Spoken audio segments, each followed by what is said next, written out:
Hey, you guys. I have to come back and say a couple quick little things as part two of the last video I made that was encouraging. And I was reading my poem called We Are the Victory. So this is part two. And this is going to be short and simple. I'm just reading from my notes and I'm telling y'all things we need to know. So the first thing that I want to say to y'all is that spiritual warfare is connected to your thoughts, emotions, and decisions. That's something that you need to know. And these are the reasons why you need to know it from scripture. And these are the three main things that you need to know. And it ties back to what I just said. So here it goes. So as a man thinketh, so is he. That's why your thoughts is connected to your spirituality, your spiritual warfare. And renew your mind daily. That's why your thoughts and even your emotions and everything tied to your thoughts and your feelings are connected to your spiritual warfare, because you have to renew your mind daily. Think of the things that are pure, lovely, and good. Sometimes I can go a whole day with not even fighting my warfare, not even like praying or not even doing nothing to fight my warfare, and it's because not just because I might be drained, I might just be tired of like combating with the enemy. So I'll go, and when I get to the end of the day, I tell myself in my head, I realize I'm like, nothing that I thought today was even about me. Because to be honest, in my situation that I'm in, I can't think much. The times where I do think, like I think mentally, like my brain has been, I don't know, I don't know how to explain it, but I do think, I just don't think as much as I should. And when I get to the end of the day, of some days, I think to myself, I'm like, what out of today did I think of that was progressively necessary, like getting me into like a progressive thought pattern, or teaching myself that things are pure or lovely or good. No, like what if it supplied me any fruits to be bountiful in? You know what I'm saying? So when you're going through warfare and the devil's trying to trick you to get to your, from the beginning of your day to the end of your day, I want you to think nothing but pure things, but lovely things, but good things. Because from the beginning of your day to the end of your day, the enemy will try to combat you so much that you go through the whole entire day thinking nothing but don't talk to me, be quiet, I rebuke you, this and that and this and that and this and that, and it's just nothing but warfare, nothing but war. And at the end of the day, you're just so drained, tired, and mentally, and you're just stressed, and it's just like, why can't I just be in more alignment with what I know is the will of God, which is thinking of the things that are pure, lovely, and good. And that's something that to be focused on sometimes when you're going through warfare. And the other thing I wrote down is we need resolve before and through restoration. You gotta watch carefully what you pray for, because God will take you through places that you will get to what you pray for, but you have to go through to get it. And the reason is because you didn't resolve anything. You resolved nothing to get to the place of what you prayed for. And you wouldn't have learned nothing. You would have gone through the same patterns and cycles, or you would have gone through the exact same thing that got you to going through what you went through to get to what you prayed for.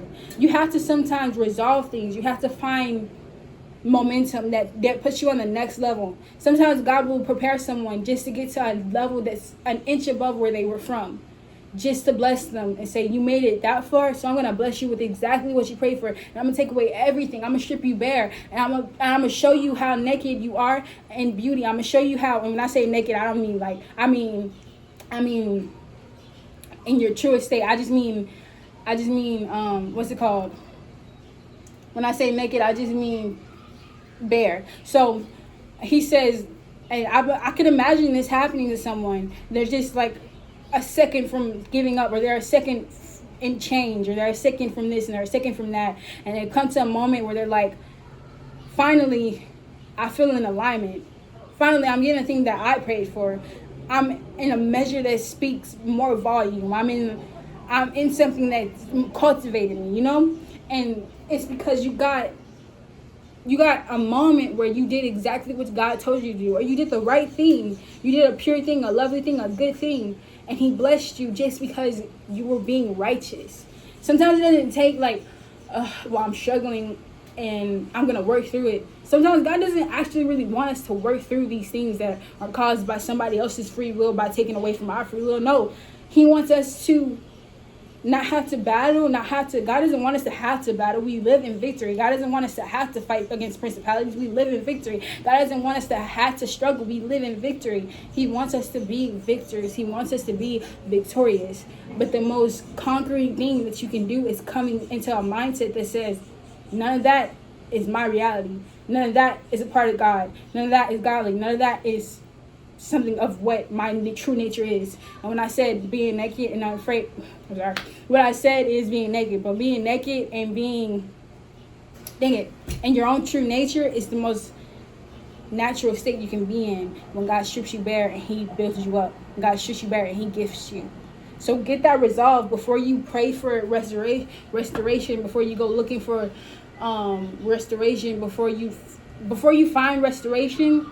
You're not going to really ever find true restoration before you resolve something. So get that mind resolved, get that heart resolved, get that spiritual resolved, that spirit resolved, that soul resolved. Get that resolved, because that's what you need. That's what we all need, that resolve. And so the next thing I wrote was prophetic encounters happen early for the gifted. And this is what I learned. I learned all of this. I got it from a video, and I'm going to share who it was. Go look up Dr. Faith on YouTube right now. She's talking about daily dreams. She's talking about dreaming. She's being a dream interpreter, and she's a very, very phenomenal dream interpreter, and she's very good at what she does and says. She's a very good person. So go look her up. And she told us that prophetic encounters happen early for the gifted. So if you're one of those people that are always experiencing prophetic encounters and you're very early in age, I'm saying from any early age, then you're probably gifted, you're probably called, you're probably anointed.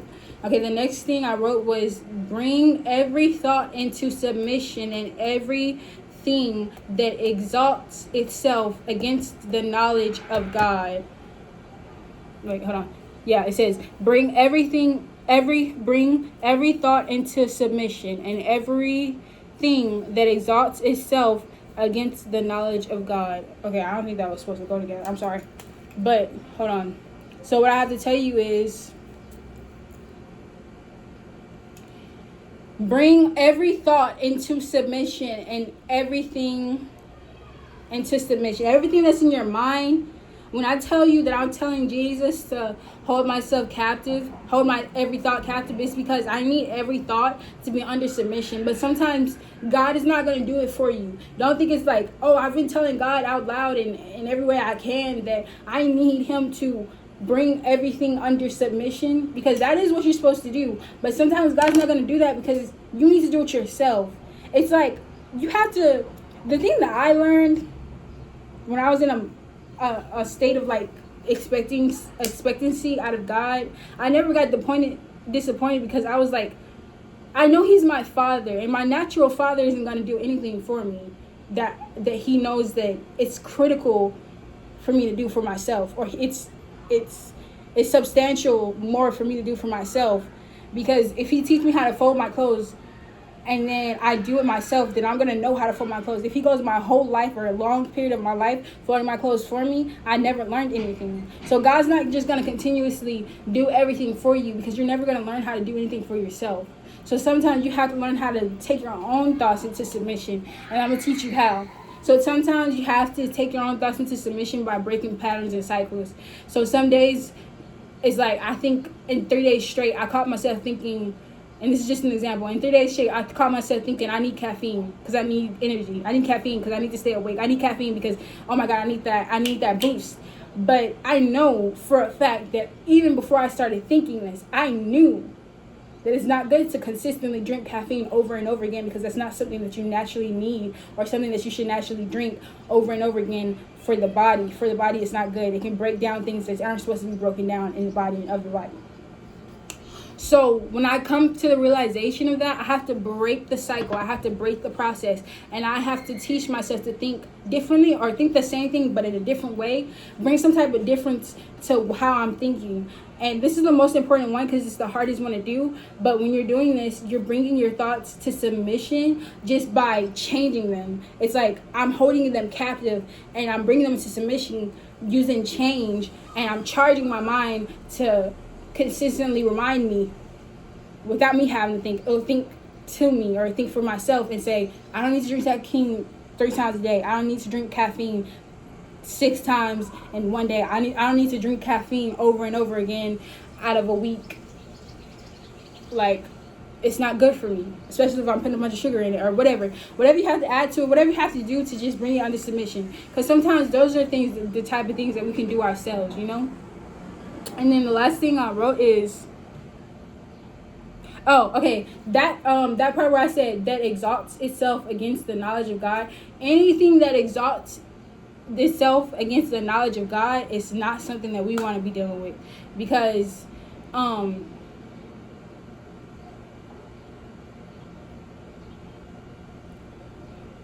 anything that's outside of God, we don't want any part of it. So that's why I wrote that down.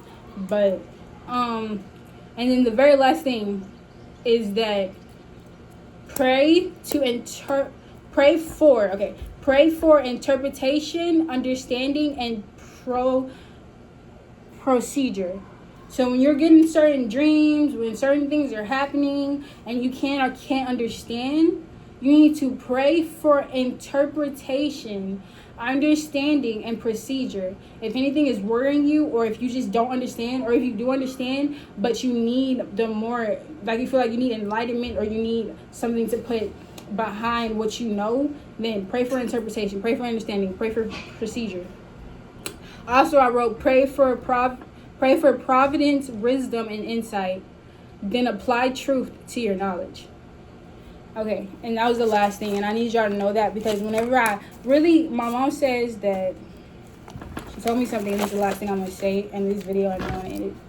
She said, when I learn things, I run through my oil. And the reason why I wanted to tell y'all that is because I wanted to explain that I do have problem and trouble with my memory, but one of the reasons why I started this YouTube channel is because I wanted to come on here and I wanted to remind myself of certain things. I wanted to make notes, and I wanted to come back here and teach on them, and teach on things that I learned, so that I could come back and have something to remind me that I know I wouldn't remember. Because some of these things, sometimes I don't remember at all. It's completely not washed away. It's just not there in my mind because of the warfare I'm going through and the things that I struggle with. And other than mental health, I need this. I need YouTube, because I need a place to come back to that tells me this is what I've learned, this is what I need to know, this is the things that I can take from, these are the lessons that I've learned and I forgot. All the things in one, or sometimes just on my YouTube, and I really need this. And I know that not a lot of people are listening or watching, but a lot of people are at the same time. Oh, my phone fell. Sorry. So I know that it's not a number thing to me. It's a thing that I just want people to be able to know that they can comment, they can share, they can like, they can subscribe. You can do whatever you want to do, or you can just come on here randomly, whatever you want to do, and just watch whatever you want, just to learn whatever you want to learn. As long as you're learning something, and I'm a giver, I'm a big giver, and I want to be able to use YouTube and my channel as a way to give and encourage, and that's just some reasons some more reasons as to why I started this channel. And I continue it, and I pray I continue it for a very long time until God tells me not to, or calls me to do something else and not this or something. So that's all I want to say. Okay, I love y'all, and thank you for watching this, and I pray it taught you something that you needed to know. Okay, bye.